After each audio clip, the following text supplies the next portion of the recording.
ತುಮಕೂರು ಜಿಲ್ಲೆ ಮಧುಗಿರಿ ತಾಲೂಕು ಪಂಚಾಯಿತಿಯಲ್ಲಿ ಸುಮಾರು 4 ಕೋಟಿ ರೂಪಾಯಿ ಹಣ ದುರ್ಬಳಕೆ ಪ್ರಕರಣ ಬೆಳಕಿಗೆ ಬಂದಿದೆ. ಈ ಸಂಬಂಧ 6 ಜನರ ವಿರುದ್ಧ ಎಫ್ಐಆರ್ ದಾಖಲಾಗಿದೆ. ದ್ವಿತೀಯ ದರ್ಜೆ ಸಹಾಯಕಿ ಸೌಮ್ಯ, ಕಾಂಗ್ರೆಸ್ ಜಿಲ್ಲಾ ಕಾರ್ಯದರ್ಶಿ Ramesh G R, Shivaleela, Suma G R, Meenakshi G R ಹಾಗೂ ಕಚೇರಿ ಸಿಬ್ಬಂದಿ ಪ್ರವೀಣ್ ವಿರುದ್ಧ ಪ್ರಕರಣ ದಾಖಲಾಗಿದೆ.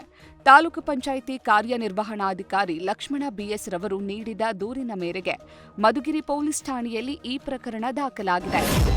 ಮಂಡ್ಯದ ಆದಿಚುಂಚನಗಿರಿ ಕ್ಷೇತ್ರಕ್ಕೆ ಪ್ರಧಾನಿ ನರೇಂದ್ರ ಮೋದಿ ಆಗಮನ ಹಿನ್ನೆಲೆಯಲ್ಲಿ ಮಠದಲ್ಲಿ ಭರ್ಜರಿ ಸಿದ್ಧತೆಗಳು ನಡೀತಾ ಇದೆ.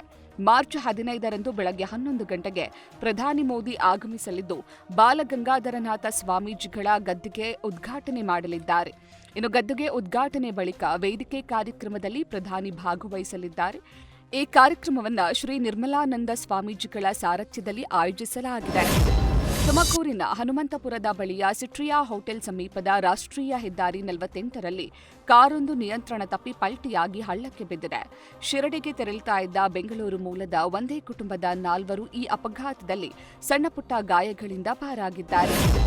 ಕಲಬುರಗಿ ನಗರದ ಹಳೆ ಜೇವರ್ಗಿ ರಸ್ತೆಯಲ್ಲಿರೋ ಮುಂಬೈ ಮೋಮೋಸ್ ಹೋಟೆಲ್ನಲ್ಲಿ ಭಾರೀ ಬೆಂಕಿ ಕಾಣಿಸಿಕೊಂಡಿದೆ. ವಿದ್ಯುತ್ ಶಾರ್ಟ್ ಸರ್ಕ್ಯೂಟ್ನಿಂದ ಬೆಂಕಿ ಹೊತ್ತಿರೋ ಶಂಕೆ ವ್ಯಕ್ತವಾಗಿದೆ. ಅಗ್ನಿ ಅವಘಡದಲ್ಲಿ ಹೋಟೆಲ್ನಲ್ಲಿದ್ದ ಲಕ್ಷಾಂತರ ರೂಪಾಯಿ ಮೌಲ್ಯದ ಉಪಕರಣಗಳು ಬೆಂಕಿಗಾಹುತಿಯಾಗಿವೆ. ಇನ್ನು ಸುದ್ದಿ ತಿಳಿತಾ ಇದ್ದಂತೆಯೇ ಸ್ಥಳಕ್ಕೆ ದೌಡಾಯಿಸಿದ ಅಗ್ನಿಶಾಮಕ ದಳದ ಸಿಬ್ಬಂದಿ ಬೆಂಕಿಯನ್ನ ನಂದಿಸುವಲ್ಲಿ ಯಶಸ್ವಿಯಾಗಿದ್ದಾರೆ. ರಾಷ್ಟ್ರೀಯ ಹೆದ್ದಾರಿಯಲ್ಲಿ ಸಿನಿಮಾ ಶೂಟಿಂಗ್ಗೆ ಅವಕಾಶ ನೀಡಿದ ಬಗ್ಗೆ ಕಾಂಟೆಂಟ್ ಕ್ರಿಯೇಟರ್ ಒಬ್ಬರು ಆಕ್ರೋಶ ವ್ಯಕ್ತಪಡಿಸಿದ್ದಾರೆ. ಉಡುಪಿಯ ಗಂಗೊಳ್ಳಿ ಸಮೀಪದ ರಾಟೆ ಸೇತುವೆಯಲ್ಲಿ ಸಿನಿಮಾ ಶೂಟಿಂಗ್ ನಡೀತಾ ಇದ್ದ ವೇಳೆ ಕುಂದಾಪುರದ ಕಂಟೆಂಟ್ ಕ್ರಿಯೇಟರ್ ಸೈಯದ್ ಶಾನ್ ಬೈಕ್ ಅಪಘಾತಕ್ಕೀಡಾಗಿತ್ತು. ಈ ಹಿನ್ನೆಲೆಯಲ್ಲಿ ರಾಷ್ಟ್ರೀಯ ಹೆದ್ದಾರಿಯಲ್ಲಿ ಶೂಟಿಂಗ್ಗೆ ಅನುಮತಿ ನೀಡಿದ ಪೊಲೀಸ್ ಇಲಾಖೆಯ ವಿರುದ್ಧ ಸೈಯದ್ ಶಾನ್ ಆಕ್ರೋಶ ವ್ಯಕ್ತಪಡಿಸಿದ್ದಾರೆ. ಈ ಘಟನೆ ಸಂಬಂಧ ವಿಡಿಯೋಗಳು ಸಾಮಾಜಿಕ ಜಾಲತಾಣದಲ್ಲಿ ವೈರಲ್ ಆಗಿದೆ. ಬೀದರ್ನಲ್ಲಿ 40ನೇ ಪತ್ರಕರ್ತರ ಸಮ್ಮೇಳನ 2 ದಿನಗಳ ಕಾಲ ಅದ್ದೂರಿಯಾಗಿ ನಡೆಯಿತು. ಮಾಧ್ಯಮ ಕ್ಷೇತ್ರದಲ್ಲಿ ವಿಶೇಷ ಸಾಧನೆಗೈದ ಪತ್ರಕರ್ತರಿಗೆ ಪ್ರಶಸ್ತಿ ನೀಡಿ ಸನ್ಮಾನಿಸಲಾಯಿತು. ನ್ಯೂಸ್ ಫಸ್ಟ್ ಕೊಪ್ಪಳ ಜಿಲ್ಲಾ ವರದಿಗಾರ ರಾಜು ಬಿಆರ್ ಅವರಿಗೂ ಕೂಡ ಪ್ರಶಸ್ತಿ ಲಭಿಸಿತು. ವಿಪಕ್ಷ ನಾಯಕ ಆರ್ ಅಶೋಕ್ ಹಾಗೂ ಅರಣ್ಯ ಸಚಿವ ಈಶ್ವರ್ ಖಂಡ್ರೆ ಪ್ರಶಸ್ತಿ ನೀಡಿ ಗೌರವಿಸಿದರು. ಚಿಕ್ಕಬಳ್ಳಾಪುರ ನಗರದ ಗಂಗಮ್ಮ ಗುಡಿ ರಸ್ತೆಯಲ್ಲಿರುವ ಜಾಲಾರಿ ಗಂಗಮ್ಮ ದೇವಾಲಯದ 64ನೇ ವಾರ್ಷಿಕೋತ್ಸವ ಪ್ರಯುಕ್ತ ಧರ್ಮರಾಯರ ಹೂವಿನ ಕರಗ ಉತ್ಸವ ನಡೆಯಿತು. ಕರಗದ ಪೂಜಾರಿ ಮೇಲೂರು ಧರ್ಮೇಂದ್ರ ಕರಗ ಹೊತ್ತು ಚಿಕ್ಕಬಳ್ಳಾಪುರ ನಗರದಾದ್ಯಂತ ಸಂಚರಿಸಿ ತಮಟೆ ಸದ್ದೆಗೆ ಹೆಜ್ಜೆ ಹಾಕಿ ನೋಡುಗರ ಕಣ್ಮನ ಸೆಳೆದ್ರು. ಕರಗ ಉತ್ಸವ ಹಿನ್ನೆಲೆಯಲ್ಲಿ ಇಡೀ ಚಿಕ್ಕಬಳ್ಳಾಪುರ ನಗರದಲ್ಲಿ ಹಬ್ಬದ ವಾತಾವರಣ ನಿರ್ಮಾಣವಾಗಿತ್ತು. ಇನ್ನು ನಗರದ ಹಲವೆಡೆ ವಾದ್ಯಗೋಷ್ಠಿ ಸೇರಿದಂತೆ ಹಲವು ಸಾಂಸ್ಕೃತಿಕ ಕಾರ್ಯಕ್ರಮಗಳನ್ನು ಏರ್ಪಡಿಸಲಾಗಿತ್ತು. ಪ್ರಪಂಚದಲ್ಲಿ ಶಾಂತಿ ನೆಲೆಸಲಿ ಎನ್ನುವ ಮಹಾ ಸಂಕಲ್ಪದೊಂದಿಗೆ ಉಡುಪಿಯಲ್ಲಿ 9 ದಿನಗಳ ರಕ್ ಸಂಹಿತ ಯಾಗ ನೆರವೇರಿದೆ.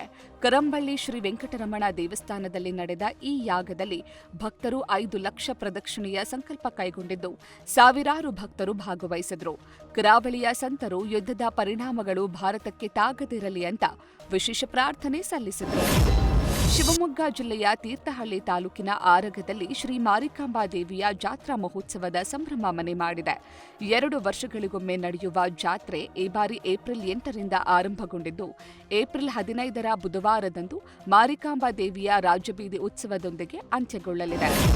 ಕಳೆದ ವರ್ಷ ಕಿತ್ತೂರು ತಾಲೂಕಿನ ರಾಷ್ಟ್ರೀಯ ಹೆದ್ದಾರಿ ಬಳಿ ಸಂಭವಿಸಿದ ರಸ್ತೆ ಅಪಘಾತದಲ್ಲಿ ಉತ್ತಮ ಆರೈಕೆ ನೀಡಿದ್ದ ನರ್ಸ್ಗಳನ್ನು ನೆನೆದು ಸಚಿವೆ ಲಕ್ಷ್ಮೀ ಹೆಬ್ಬಾಳ್ಕರ್ ಭಾವುಕರಾದರು. ಬೆಳಗಾವಿಯ ಬಿಮ್ಸ್ ಸಭಾಂಗಣದಲ್ಲಿ ಸರ್ಕಾರಿ ನರ್ಸಿಂಗ್ ಶಾಲೆಯ 109ನೇ ಬ್ಯಾಚ್ ವಿದ್ಯಾರ್ಥಿಗಳ ಪ್ರೇರಣಾ ಜ್ಯೋತಿ ಕಾರ್ಯಕ್ರಮದಲ್ಲಿ ಮಾತನಾಡಿದ ಅವರು, ಬೆಂಗಳೂರಿನಿಂದ ಬೆಳಗಾವಿಗೆ ಬರುವಾಗ ನಾನು ಮತ್ತು ನನ್ನ ಸಹೋದರ ಚಿನ್ನರಾಜ್ ಹಟ್ಟಿಹೊಳಿ ಕಾರ್ನಲ್ಲಿ ವಾಪಸ್ಸಾಗ್ತಿದ್ವಿ. ಈ ಸಂದರ್ಭದಲ್ಲಿ ರಸ್ತೆ ಅಪಘಾತದಲ್ಲಿ ಪವಾಡ ಸದೃಶ ರೀತಿಯಲ್ಲಿ ಪಾರಾಗಿದ್ದೇವೆ. ನನ್ನನ್ನ ಆರೈಕೆ ಮಾಡಿದ ನರ್ಸ್ಗಳ ಕುರಿತು ನನಗೆ ಬಹಳಷ್ಟು ಪ್ರೀತಿ ಅಭಿಮಾನ ಇದೆ ಅಂತ ಸಚಿವೆ ಲಕ್ಷ್ಮೀ ಹೆಬ್ಬಾಳ್ಕರ್ ಭಾವುಕ ಮಾತುಗಳನ್ನಾಡಿದರು.